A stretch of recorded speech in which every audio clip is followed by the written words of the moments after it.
Ampire.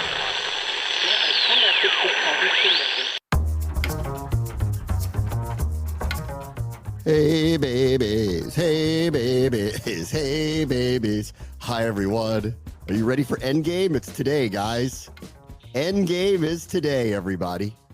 I'm so excited about what our teams are doing collectively. God, the Caps have been shot out of a cannon. Spirit about to play in the playoffs. Orioles may do nothing. Who knows? Juan Soto may come back here. I could dream a little bit. You never know. Maybe come back here. Draymond Green thinks the Wizards are awesome. Draymond Green said the Wizards are awesome. And of course, the Commanders are just killing it beyond expectations.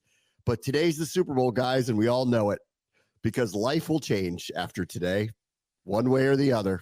So whoever side you're on, there's big wins and big losses in life. We live that in sports. Get ready for the biggest of them all. I will not get too political. Per usual is what I like to say over the last 12 to 16 years. Vote in your local elections, people. That's how you actually change these things. So yes, please just go vote. It doesn't matter. Just go vote. And Kornacki on tonight, guys. But by the way, I will say this too. I think this is the second time in a row. I think the first time or 4 years ago was COVID, so it didn't really count. There have been times where DC teams do play tonight, and I'm like, guys, what are we doing here? I think the Caps had a home game on election night 2016. And I was like, what are we doing here? Yeah. We're the one city, guys. Can we put everyone off for the one night? And that's a Russian disinformation campaign. What happened in 2016? I mean, I'm just saying there. Man. Anyways. Like everybody else after 2016, I was shook. Just about how that happened. And this time around, I won't be because I can't believe we're in this position again, but we are. And the electorate will choose what it wants at this point. And I'm going to keep calm and Kornacki on about the whole thing. It's hard to, I think, explain to a younger generation how we're here, which I think is probably the biggest part of this that is difficult. Like when I talk about wanting to, because I genuinely like people and respect people and, believe in things like, don't judge them off of, characteristics that they can't control. If the leader of the free world for a second time is the complete opposite of that, it's hard to instill those types of lessons like they mean anything. So we'll see what happens tonight. And I'm going to assume that if it goes in that direction that we'll survive like we did the first time. And we'll still be here, I think. There might be some laws that might get enacted like they have over the last couple of years that some people, myself included, object to. But we'll see what happens. America sails on, guys. I am of the opinion that I'm trying to, maybe I'm just calming myself I'm not going to break out in hives like I did in 2016 when I worried, is this the end of us? Right. I don't know. Well, this was, I think we were all, what was Last of Us? We all went full Last of Us. Like the zombies came out. It was zombie apocalypse. And we're like, oh my God, we're living in true Last of Us. I don't think so this time. And I do hope either way that whatever happens, that all the divisiveness of this campaign, which was awful, ends. Just get on to the business of moving forward, either side, please. Please, for the love of God, can we stop being the personification of Twitter every day in real life? Can we just please move on?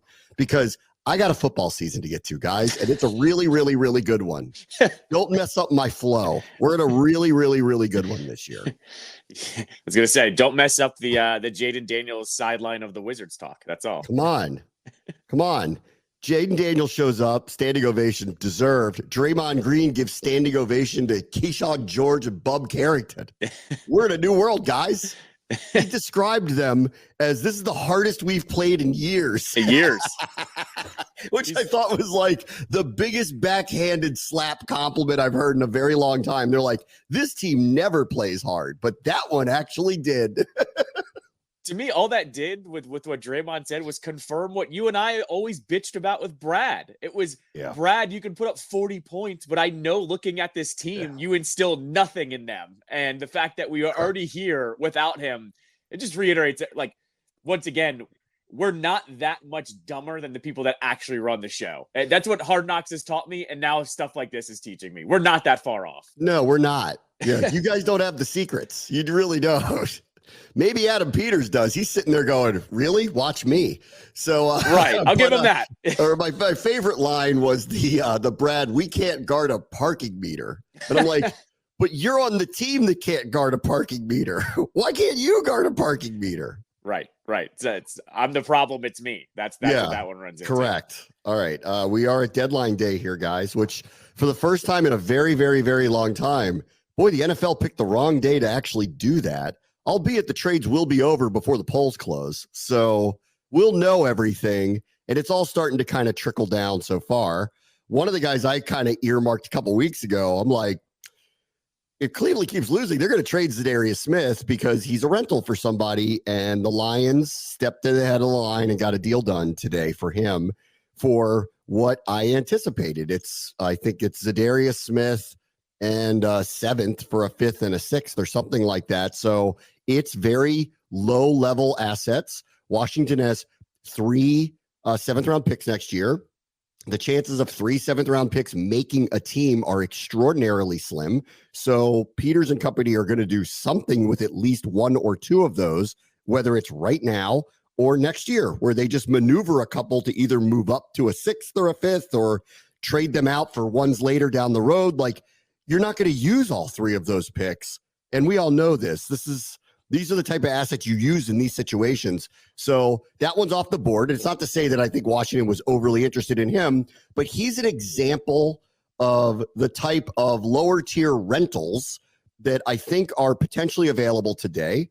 And I'm assuming that Washington is looking very strongly into all of these kind of scenarios at the D-line position, at the wide receiver position, and most notably corner, where I actually don't think it's about a 6th or a 7th round pick. It's about something maybe higher than that. But those are the 3 spots, and we'll see if they actually do anything today. Yeah, I mean, I looked at that Zadarius Smith trade and thought, that's it? Like, I thought they could have probably maneuvered a 5th round pick out of somebody. And the fact is that everybody is kind of holding firm on these rentals. My hope is that they do something, but at the same time, if that's what Zadarius Smith is getting, I don't know what everyone else is asking for, or just guys that aren't going to be traded, period. I think that's where I'm actually landing here after this trade this morning is, there's actually not that much movement on both the buyers and the seller side, it seems like. You know, I will be interested to see this too, because like Cleveland's now traded off a couple parts. Amari Cooper, prominent parts, like they traded now Zadarius Smith, but that's a traditional, like, our season's not going well, get them off the books. It's a rental for somebody else. Like that's a standard one. I will be very interested if after the trade deadline this time around, if some of the teams didn't move the guys that they want to move, actually release a few name players. Like I'm going to be very interested to see if that starts happening now, because, obviously like some seasons went the wrong way and it's time to kind of go in a different direction. The team that I'm watching pretty closely here also now is New Orleans, who just fired their coach. And they have very prominent contracts on their team. Clearly their season isn't going the right way. I think they just re-signed Kamara, so I don't assume that he's going anywhere. Nobody's going to take Carr now, even though it'd probably be the right thing to do, to like kind of either shelve him or move away from him and let the season play out with a younger quarterback, because it's done and over. And they're one of those that probably needs to look at who's the future at quarterback for them. So losing makes sense, at this point. But on the defensive side of the ball, there are prominent names over there. Most notably for us that I would watch is Marshawn Lattimore. I've seen some reporting that people are calling about him, no kidding. And he also has been dealing with injuries this year, which is a little bit of a red flag to me, because if you're going to do this, you want a guy who can play. You're also bringing in a lot of money, which they can eat this year for sure. We still have a lot of cap room to do something like that. And we do need an upgrade at the position. I mean, it just goes without saying that needs to be done.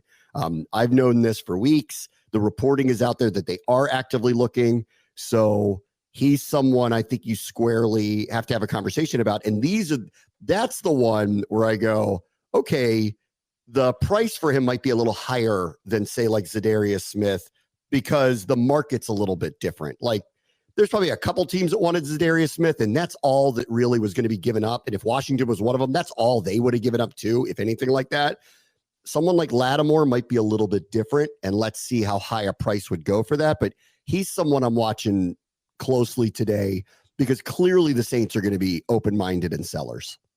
With Lattimore as well, I think he's got 2 years left on his deal after this season. They're non-guaranteed. That's somebody that if he fits in with you, you right away can all of a sudden sign. He's only 27, 28 years old. You can restructure. If it's non-guaranteed, you can restructure as well. Exactly. So that's what I'm getting at there. Like the Lattimore trade, I'm kind of with it. If they have to give up a little bit more than we think, but then all of a sudden they lock in a corner for 4 more years, golden. Like that to me is like the perfect mix. But you also heard Quinn say yesterday in his press conference where he basically just said, like, the attitude of this team is compete. They want guys that want to compete. I don't know Lattimore and his attitude or whatever, but they're going to try to make that fit not only on the field, but off the field too. So I think that's why if they stand pat today, I think you know why they're going to stand pat too. I also just because I saw a few people write this because Chase Young is on a 1-year deal. The answer there is no. And the reason why is he has serious long-term health concerns that I know that New Orleans and he went about addressing by giving him the type of contract that they gave. And he did undergo a pretty serious neck surgery to hopefully fix that. And I'm wishing him the best for his career, but that's not an answer here. So just, I don't think most of you needed to hear that, but that's not happening. Like that's literally not happening. The other one, let me go back to Cleveland. Since they clearly are selling, they traded Amari Cooper, they traded Zadarius Smith. They have, unlike most teams, a glut of corners, actually. Denzel Ward is highly compensated. And if he was actually available, well, that's the one where I'm like, what's the price? Because he's actually a Pro Bowl caliber player. The others that they have, Greg Newsome, which comes to mind because they've paid Denzel Ward, because they've paid Myles Garrett, probably isn't going to be in line to get the type of deal that he probably is looking to get, post this season and beyond. He was one that I looked at in the summer and I went, is he available to help you upgrade now that Cleveland's season went completely sideways and sellers? He's another one. And that's a team I'm watching here too. Are one of those corners, probably not Ward, but if Ward or really either one of them, are they available? And if that's the case, that's an interesting spot that I'm watching today. Yeah. I mean, I think they're the team that we also not only look at with their season over with, it's their salary cap too. Like all the experts have basically said they need to start shedding salary because all of their contracts, specifically the Deshaun one, is one of the worst ones in the league that basically they're not going to be able to afford some of these guys anyways. They have to start unloading. That was why they unloaded Cooper so fast, essentially, because they were like, we cannot afford to have all these guys on the cap heading into next year. So they have to move guys. I have 2 ones that I don't think will happen, but they need to be pointed out. So when you go back to defensive line, we just played the Giants. They're fielding a ton of calls about Azeez Ojulari, who's like heated up here. Kayvon Thibodeau is going to come back from off of IR. He was on short-term IR, obviously missed the last Washington. Ojulari is a very, very good player. Reminds me a lot of Hassan Reddick, just very, very sneaky, fast, good edge rusher, makes a lot of havoc plays, turns drives upside down. He might be available. And if he is, especially now that their season has gone sideways, I don't know that they're going to trade with us in division, but I don't know. Maybe hates what Shane did so much by giving Saquon to the Eagles or letting him go to the Eagles that he now wants us to beat Philadelphia. Who knows? Like some kind of weird scenario that's going on there. So I'd be open to him. That guy's a highly competitive, game-wrecking type of pass rusher. And so I'd be open to him for sure. Yeah, I mean, I'd be open to him. I doubt they're going to want to move him here. I mean, they would have to do the old, like, you're getting taxed an extra pick or something like that. Yeah. But I mean, picks are picks. I mean, and at this point too, with how, the market is, I guess maybe they would take it if they stepped up. I don't see that happening. I don't see it. I don't either. And here's the other one I don't see happening, and probably is something that will be revisited in the offseason, because I just don't think the Cowboys would trade with us, especially considering we haven't played them yet. But how many of those defensive players would love to come over here and play with this group, knowing the success that they had there and seeing where their season is going? And clearly the vibes are so off. So Deron Bland, who's missed a ton of the year with injuries, but is scheduled to come back and broke a pick six record a year ago. And this one won't happen because Jerry would never trade us a star. Trayvon Diggs, like, look what's going on with him right now with the media there and the things that are being said. You don't think for a second if he was given the opportunity to get out and go back to the staff that he worked with, he wouldn't at least consider something like that? So that one is pie in the sky. And I don't think Jerry would do it, but like Deron Bland, who excelled in that specific defense, this is like crazy talk because I really don't think Dallas would trade any prominent player to us whatsoever. But you don't think for a second that the way their season is going, that some of those, especially defensive players, are looking at what's happening here going, how do I get over there? I do. I believe it. No, 100%. I don't think it'll happen mid-season. What I will say, though, is this, though. Like, we've seen more and more on draft day, this division doesn't mind trading with each other. Like, this team made a trade with the Eagles. Two of them, right? The Cowboys and Eagles constantly trade now. At the top of the draft, not just small draft picks, but at the top of the draft, they trade with each other now. I don't know. Maybe we need one person to open that door and all of a sudden it'll happen a little bit, but it's a pipe dream. I'll give you that though. I bet you there are people, some of their players barking that they want to come over here. So yeah, I'm sure. So we'll see. I mean, that's all the pipe dream stuff. And then there's we don't know who's being really quiet about, what's out there and where people are going. We'll have to just see. But at this point, it's hard for me to picture a big deal unless it's like Lattimore, like who's like an obvious, the Saints have to be sellers. Are they willing to move on from him? I don't know. Do they want to shed one of the bigger salaries? I don't know. He has been injured this year. So are they feeling like he's not someone that we expect to be able to play a ton over the next few seasons, and therefore we're going to make a deal? So we'll have to just kind of watch and see what happens throughout the course of the day for them. One other one I just want to bring up, because multiple people are, reporting about it, which is Emmanuel Forbes and his future. He didn't play over the weekend. He's been, limited snaps over the last month or so. Obviously, he had the thumb surgery, so that kept him out for a few weeks, but he's healthy now. He's been back. And he's fallen out of the rotation, for any variety of reasons. But, I buy this staff that, again, they don't ever want to say it because they're very positive about everybody. But when you are weak at a position group and you have a first-round pick who's not playing, it tells you everything you need to know, which is they just don't think he's good enough right now to get a lot of snaps. And if the reporting is true, and I don't deny it, but like Ben Standig was talking about it, Justina Anderson was talking about it, because I don't picture Washington at 7-2 being sellers. However, if there is an asset to come back for him at this point, it sounds like they are open to it. And, I think it's worthwhile to survey the marketplace. I wouldn't just drop him, because he is under contract for a couple more years. But if there is something to get back, because there's a team that thinks they could use him for a stretch run, I understand why they're open to it. He's just not playing right now. That's a coach's decision. It's not injury. So we'll see what happens. Yeah, I mean, this one's just value. Like, if someone actually wants him, you take what you can for him. The other thing would be, does somebody have, one of those pieces that you want to? Like, does somebody have an edge rusher that's not in their rotation that you'd be willing to kind of take a shot on, where you try to do the old change of scenery thing for both players to see if that'll work out too? Yeah, you definitely want to survey that market. Yeah, I mean, I would like to get they seem to be clearly working great with veterans.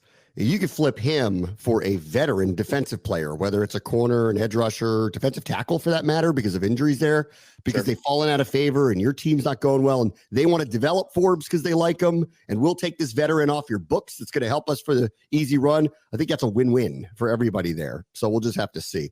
All right. When we return, you'll hear my discussion with London Fletcher from the Booth Review off of the win over the Giants. And Mark Krikorian, the GM and president of soccer operations of the Washington Spirit, will join me later as well as we get set for the Spirit facing Bay FC in the playoffs this weekend. We're going to watch the show ESPN 630 Sports Capital.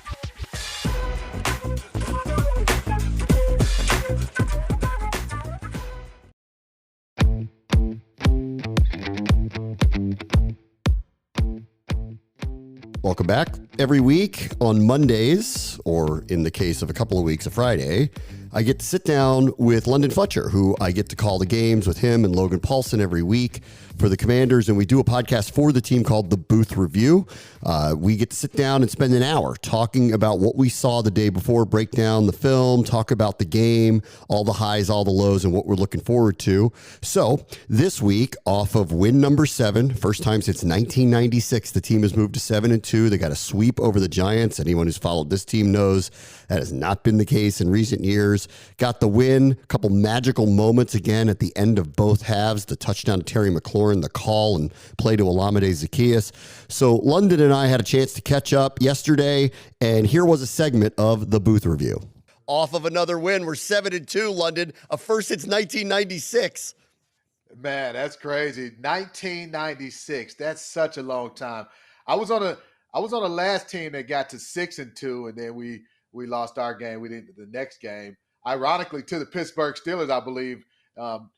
Didn't get an opportunity to go 7-2, but man, it feels great to be 7-2, to be sitting where we are in the NFC East, also in the NFC in general. Just a great team win, especially at coming off that emotional victory against the Chicago Bears on the Hail Noah play.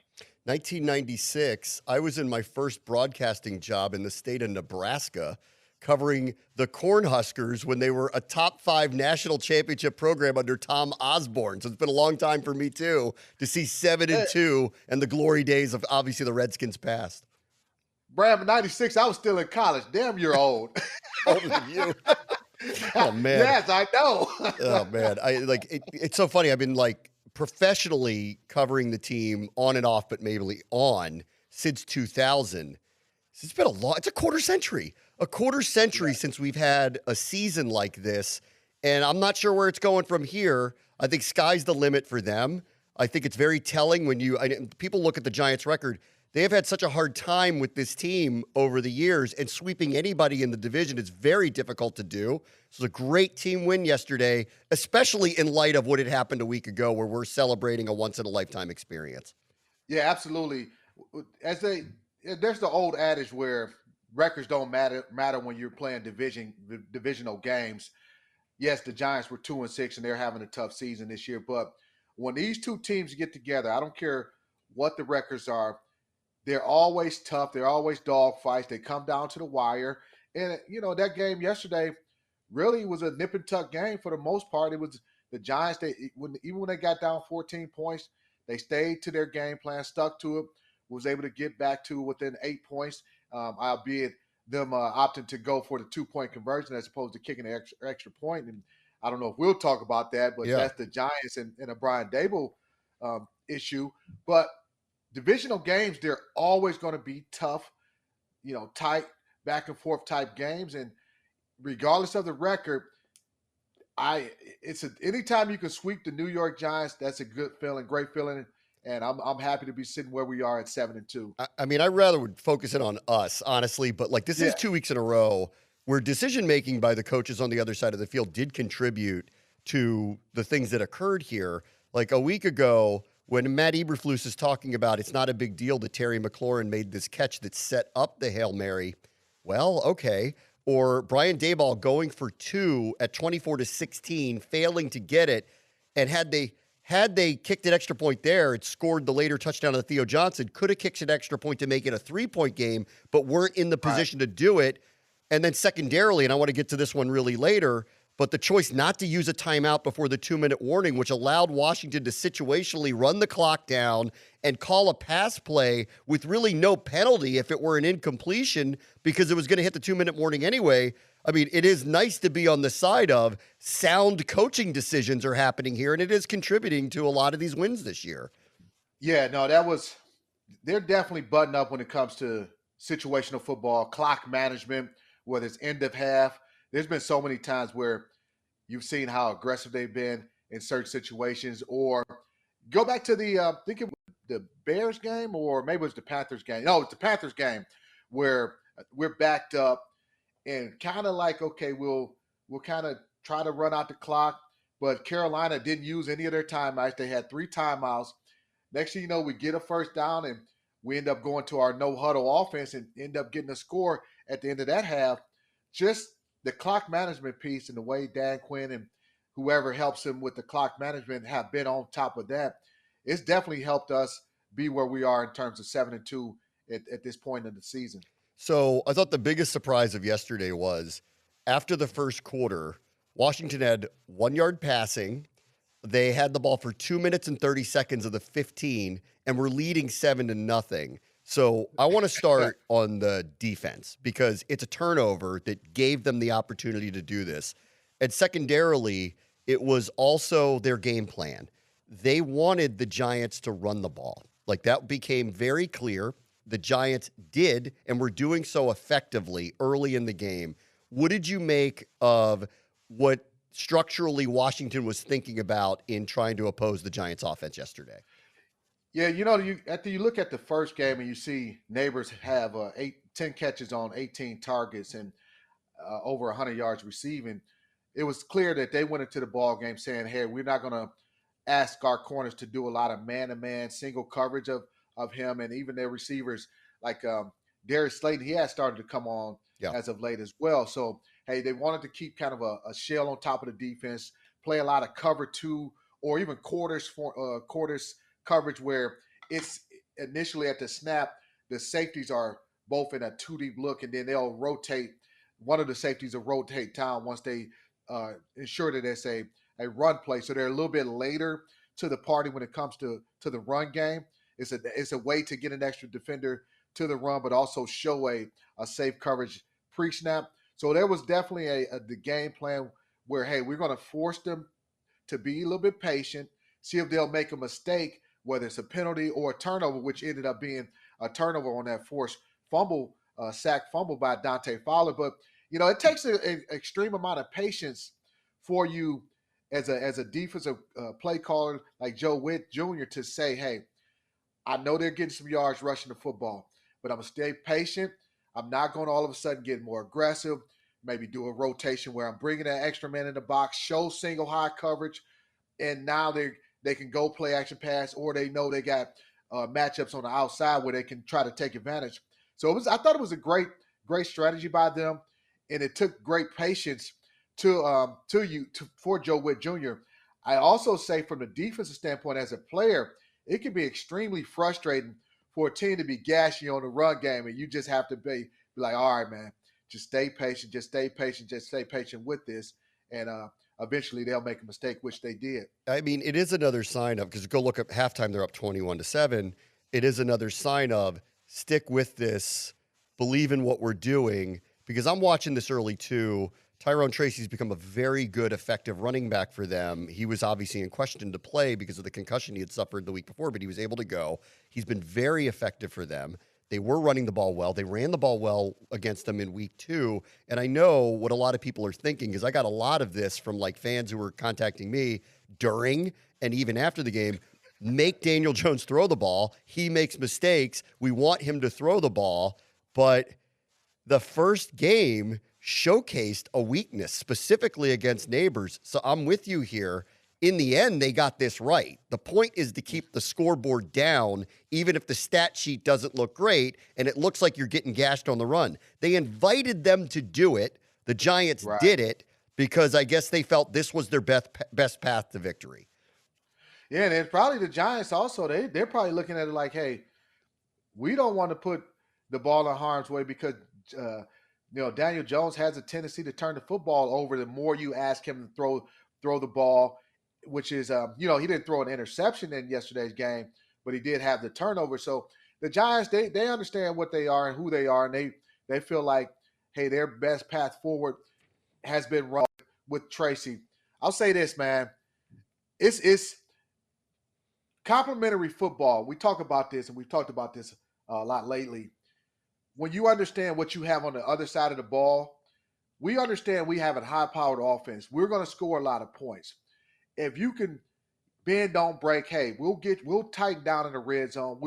As the windows shrink, we'll force you to kick field goals. We'll do those types of things. Eventually, that team can't just stay patient and continue to run the ball. They're going to have to loosen things up. They're going to have to try to air it out. Then you'll get your opportunities to make plays on the football, in the passing game, things like that. But that's when you know you have a great coaching staff, when the head coach relays that message. Hey, offensively, these are the things we need to do to win the game. Defensively, these are the things we need to do to win the game. And special teams wise, these are the things that we need to do to win the game. And that's a credit to Dan Quinn and his coaches for going out and executing that game plan. I pointed this out to Quinn when I spoke to him on Friday, and I said to him, I don't know how you feel about rankings, like if they matter to you. But after week 3, and included in that was the win over the Giants, but Neighbors went off in that game. The Commanders had the 31st ranked pass defense in the league. Here we are in week 9 entering the game, and they were ranked 7th. Like the improvement was vast on that side of the ball, which does lead me back to it's interesting that they went with this particular game plan against this team, against a quarterback who is apt to make mistakes. You would almost feel like invite him to do so, but it's not the way they went. But this is why they get paid what they get paid and I get paid what I get paid. They were right. They had them in a position to do something that maybe at least initially didn't look like it was favorable to Washington because they were able to control the clock, but in the end, they couldn't score enough to catch up with Washington put up on the scoreboard. Yeah, and even I've had a chance to rewatch the defense side of the ball, even within playing that 2 shell, and we say invite them to run the ball, and they were having success. I think they'll look at the film and say we could have played the run even better, even playing a lot of the initial 7-man front type of looks, or even when they went to their 5-down defensive front. They could have did a couple things differently, maybe play some gaps a little bit better, things like that to limit the success that the Giants had rushing that football early in that ball game. So they'll look at it and say, you know what, even with the game plan, they shouldn't have had the amount of yards rushing that they had in that ball game. But anytime you're game planning for a particular opponent, whether it's game planning for defense or game planning for offense, you have to say, okay, who are their most explosive players? Who can hurt us the most? Who do we want to take away? And in that ball game, first and foremost, you want to take away Malik Neighbors. He showed what he's capable of doing. If you give him a lot of one-on-one coverage and ask your corners to challenge him and even tackle him after the catch, he's shown what type of player he can be. You want to limit the explosive. Part of the way that you eliminate explosive is having a 2 deep type of look. Even when they did go single high coverage on some third down, the very first third down, they had a double on Malik Neighbors, and this was when he hit the tight end in flat. I can't remember their tight end's name, number 84. They hit him in the flat on the play, but they had Malik Neighbors doubled. They're like, hey, he's not going to be the guy who beats us in these situations. I mean, listen, Jaden Daniels is clearly front runner to win Offensive Rookie of the Year. Malik Neighbors is a clear number 2.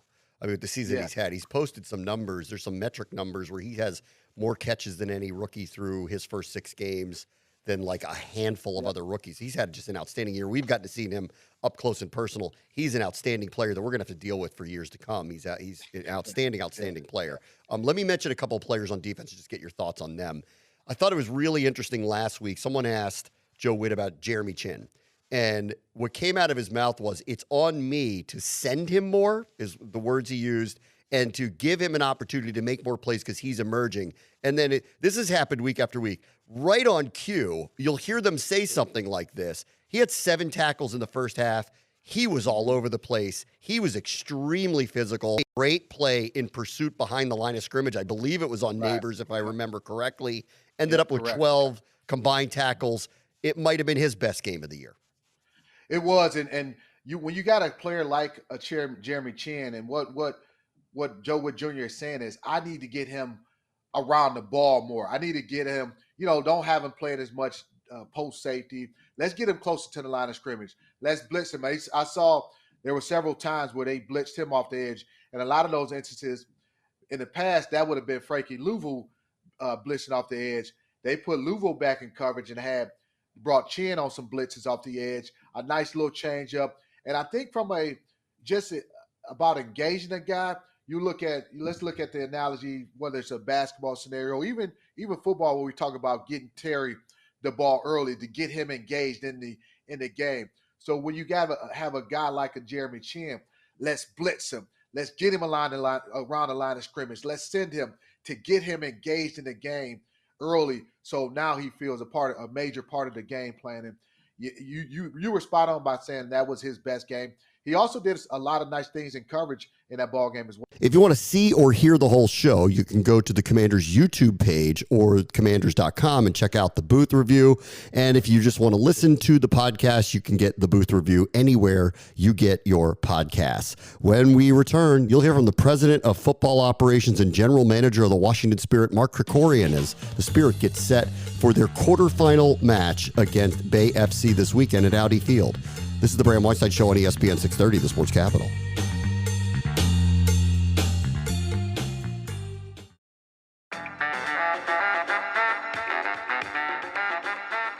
Let's welcome in the press operations and general manager of the Washington Spirit, Mark Krikorian, as the team gets set for their quarterfinal matchup at home against Bay FC. They enter the NWSL playoffs as the 2 seed this year. Hey, Mark, how are you? I'm doing just fine, Bram. How you doing? Thanks for the time. Thank you for coming on today. I kind of want to go in order here because, I mean, listen, you've been in this sport a very long time. This is a really unusual season where you walked in knowing a lot of change was going to occur at the beginning and in the middle of the year. And to end up as the 2 seed, is it ahead of expectation of what you thought this team would do this year? Well, that's a tough question to answer. I think that we certainly understood that it was going to be a complicated season with some twists and turns and, welcoming in an entirely new staff to start midway through the season, but also a new leader with Adrian helping us at the beginning and then transitioning to being the associate head coach. Didn't really know exactly how it was going to pan out, but a lot of credit to him and to the rest of the staff for being flexible thinkers and understanding that it's going to be a little bit of a non-traditional season. Everyone needs to be a little open-minded and recognize that it's not going to be just smooth sailing from the beginning. So I like that you put that, and everyone needed to be open-minded about it.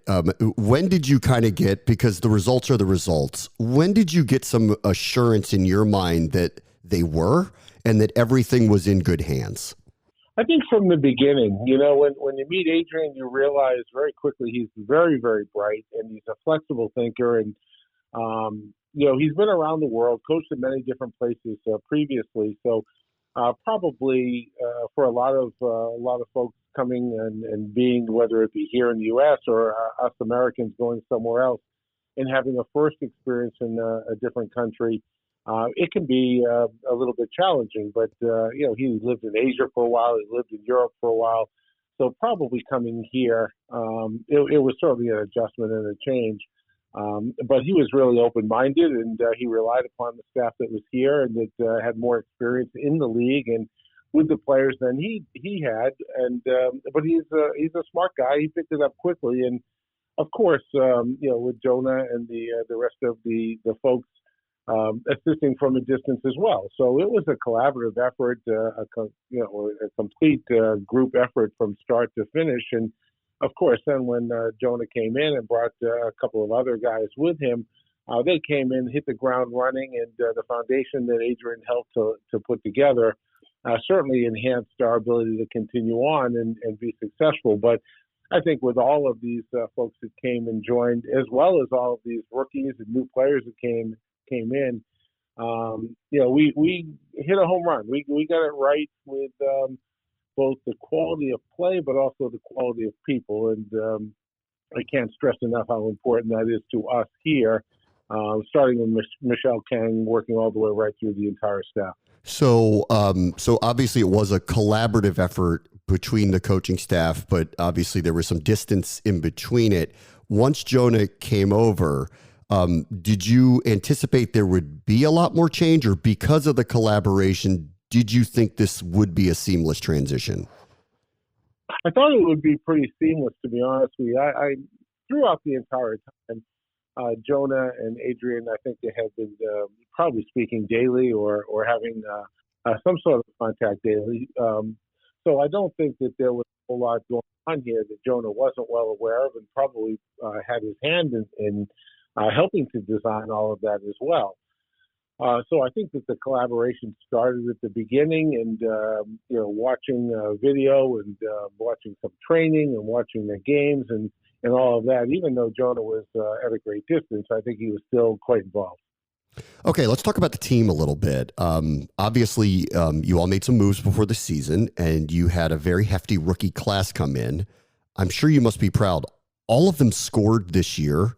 Croy Bethune ended up, even though missing a couple of months, in the league this year. What can you say about the rookie class that came in?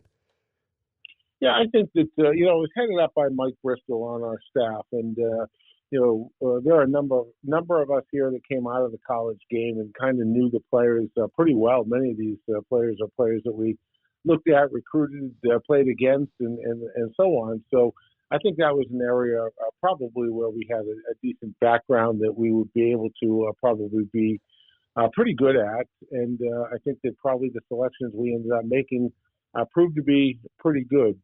When I look at all 6 of those players that were drafted and came in and their roles, I think that they all made great contributions in a lot of different ways, some earlier in the season and some later in the season. So I think Jonah and his staff have also pulled out the best in these players and helped them to continue to grow.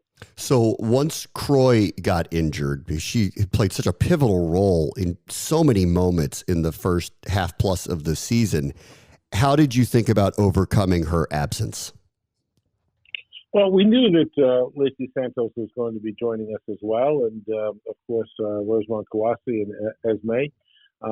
So we knew that help was also on the way. It is difficult when you lose a player who has such an involvement in creating and scoring goals as Croy did. Her imagination in play is just wonderful. She sees things that many players can't see. Croy's not an easy player to replace. And sometimes it's done more by committee. There's no one player that's going to come in and make the magic happen with the quality in front of the goal and the final passes and escaping pressure. And one of the qualities that I've suggested from the time Croy came and we had a chance to really get our eyes on her is that she makes everyone better. She has the right way to pass, and it's away from defenders and leading the players in the right fashion. So when Croy got hurt, it's a big loss to the team, but fortunately we have a very good roster, and an awful lot of players jumped in and contributed even more. I do want to ask about one more, which was Andy Sullivan, who I remember early in the season talking to the coaching staff prior to Jonah showing up, and they described her as kind of like the glue and in some cases the mom, because she had been around for so long with a lot of young players. I imagine, like differently than Croy, overcoming her injury must have been a really big deal for the team. It is. Andy is such a leader, and she's so caring and wants to help in every way that, she really is part of the glue that holds the team together. And having her go out through injury and losing her, that's not easy. It's not easy for the team to overcome and so on. But again, I think that, the staff has done a very good job of preparing a lot of players and many young players to be able to step in and help to try and fill that role. That's not an easy role to fill that Andy plays, and both from a technical point of view, a positional point of view, a leadership point of view. Andy's a very, very special one, and she showed that through the course of the season. And for me, I'm gutted for her. This is the Andy Sullivan that we knew was there and could achieve an awful lot of great things. And I think she was really showing her quality, and I'm disappointed for her. I thought that she had played well enough that probably she'd get a chance back in with the national team. Yeah. All right. One quick one, and then I want to ask you about the playoffs, but I'm just curious your point of view because I haven't had a chance to ask you about this since it happened. But there's major changes to the way the league will construct rosters from here forward. There is no draft anymore. So obviously you guys did a tremendous job restructuring what you did this year. How are you looking ahead once we get beyond this season about how teams in this league are going to construct their rosters? Well, I'm sure everyone's going to look at it a little bit differently. I think that we feel now that we have a really good foundation, and we've gone out and got some really good players, and we've held on to some really good players also. many of which are young players that should be able to help us for years to come. For some teams, they're probably looking more at the reconstruction as we did last year. Last year, we thought we needed to have a kind of a makeover and kind of change some different ways of approaching things, and we went out and did that. So I think every team is probably going to handle it a little bit differently. And for us, when we look at this situation very specifically, we're pretty familiar with the college kids still, and also looking at the international players, who's out there, who's available to us. And then, of course, really important, what are our positional needs? Where are the gaps for us, and how can we get better? And then overall, how do we just strengthen the roster? If we can continue to help the bottom of the roster, that will also help the top of the roster. All right, let's talk about the playoffs this weekend. You've got Bay FC coming to Audi Field in the quarterfinal. It's a new team that's out there that's qualified here. You want to play analyst for a minute? What did the Spirit have to do to win this weekend? Well, they have some really wonderful attacking pieces, right? You look at Kudinaji, and you look at Oshuala, and you look at Tess Bode, and they have a number of players that can hurt you in a lot of ways. So certainly we need to be careful in terms of the transition situation, because they're as athletic up front as it gets, and they're able to transition quickly. With that being said, they also have a strong midfield and a good backline and goalkeeper. So for us, we're going to have to make sure that we're on point. And, our team has gotten better and better and better through the course of the season. So if we play the way that we've been playing, if we stay strong to the principles that we have and that we believe in, I think our opportunity for success is great. We're very familiar with their coaching staff. Albertine Montoya, as you know, was here for a while as interim, and Ann Salem was here. She was here before I got here. So I think that they're folks that we know very well. We have great respect for, and the work that Albertine and his staff have done to get Bay into the playoffs and competing for championship is fantastic. Been a really different season, and it might have a really cool ending to it. So I can't wait to see what you guys do this weekend. Hopefully they'll have a second home game the following weekend, and then we'll see where things go. Mark, thank you so much for joining us. I appreciate it. It's a pleasure, Bram. Thank you. Thanks for your time. All right, that'll do it for today. Talk to you tomorrow. Bram 130, the Sports Capital.